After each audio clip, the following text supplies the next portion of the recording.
Assalamualaikum warahmatullahi wabarakatuh. Halo kawan-kawan. Oke, kali ini kita akan bahas lagi nih menuju Pilpres 2024 sebab ada yang menarik kawan-kawan.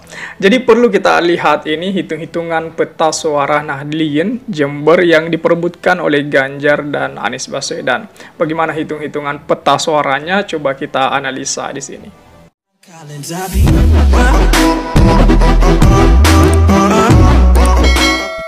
Capres PDIP Ganjar Pranowo dan Capres Nasdem yakni Anies Baswedan datang ke Jember dalam waktu yang bersamaan.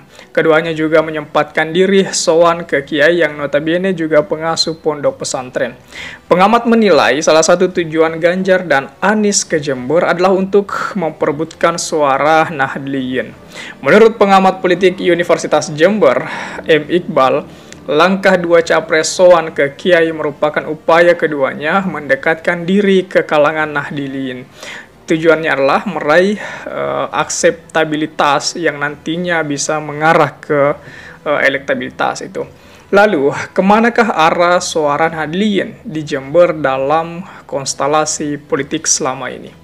Apalagi kata Iqbal, Nahdlatul Ulama yang notabene wadah organisasi bagi kalangan Nahdliyin di wilayah Jember memiliki dua pengurus cabang, yakni PCNU Jember dan PCNU Kencong.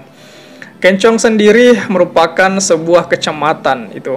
PCNU Kencong berdiri lebih awal daripada PCNU Jember. PCNU Kencong itu mewadahi 5 kecamatan, sedangkan PCNU Jember itu 26 kecamatan.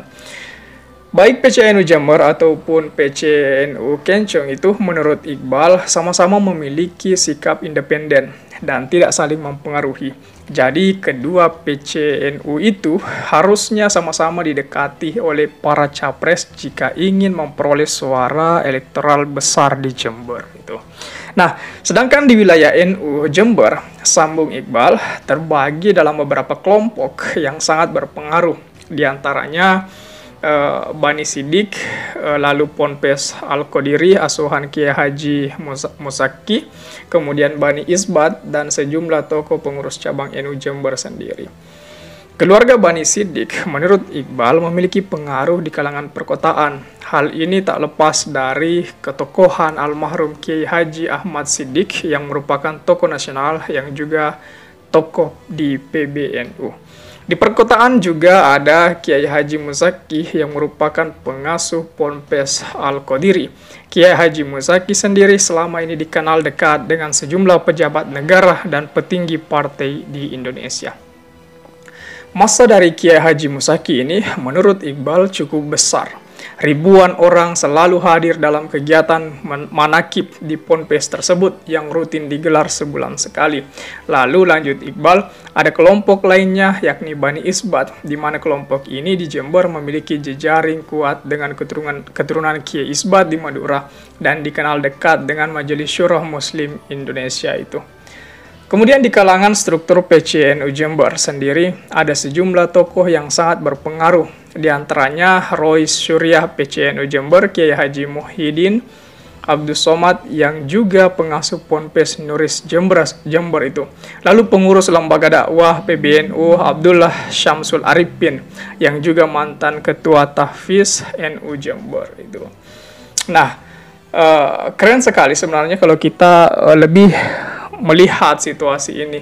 Meskipun pada dasarnya PCNU ini Jember maupun Kencong kemarin dalam Pilpres 2014 dan 19 itu kan lebih kepada PKB dan Gerindra. Apakah kemudian mereka akan kembali mendukung Pak Prabowo ataukah suaranya di sana akan mengarah ke Anies atau Ganjar?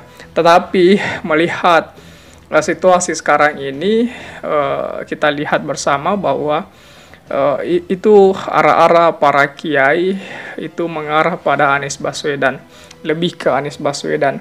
Tapi biasanya itu pasti ada sidang isbat itu dulu, para kiai-kiai dulu itu untuk melihat siapa yang bakal didukung oleh ulama itu. Biasanya ada itu. Dan Abdur sendiri sebagai komika kemarin dia juga sempat bilang bahwa dia mendukung Anies, tetapi dia juga menunggu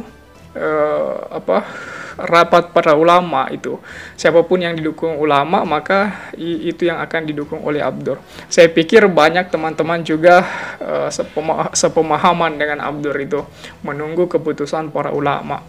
Nah, mengenai sebelum kita menunggu keputusan para ulama, saya pikir ulama-ulama, para kiai sekarang ini itu banyak sekali yang mengarah ke Anies. Sebagaimana kita lihat kemarin siapa ini saya lupa, dari NU juga itu ketemu langsung dengan Pak Anies di sana. Dan ya banyak sekali dari kalangan kiai dan ustaz juga mendukung Anies sekarang ini. Jadi kita bisa lihat bagaimana kemudian Ganjar ataupun Pak Prabowo bisa mengcover hal itu. Kita nantikan bagaimana kemudian dari PDIP, dari Gerindra bisa mengendorse capresnya, yakni Pak Prabowo atau Pak Ganjar, untuk lebih dekat lagi kepada ulama itu. Ya, supaya bisa menyaingi suara Anies di kalangan para ulama-ulama. Perlu kita nantikan hal itu. Kira-kira kawan-kawan di sini siapa yang bakalan didukung oleh para ulama? Anies kah? Ganjar kah? Atau Prabowo? Coba tulis di kolom komentar. Oke? Jadi saya pikir itu saja dulu kawan-kawan. Share juga video ini supaya banyak yang berkomentar soal tadi. Oke? Jadi terima kasih telah tiba di sini. Jangan lupa subscribe agar tidak ketinggalan pada video selanjutnya. Sekali lagi terima kasih dan wassalamualaikum warahmatullahi wabarakatuh.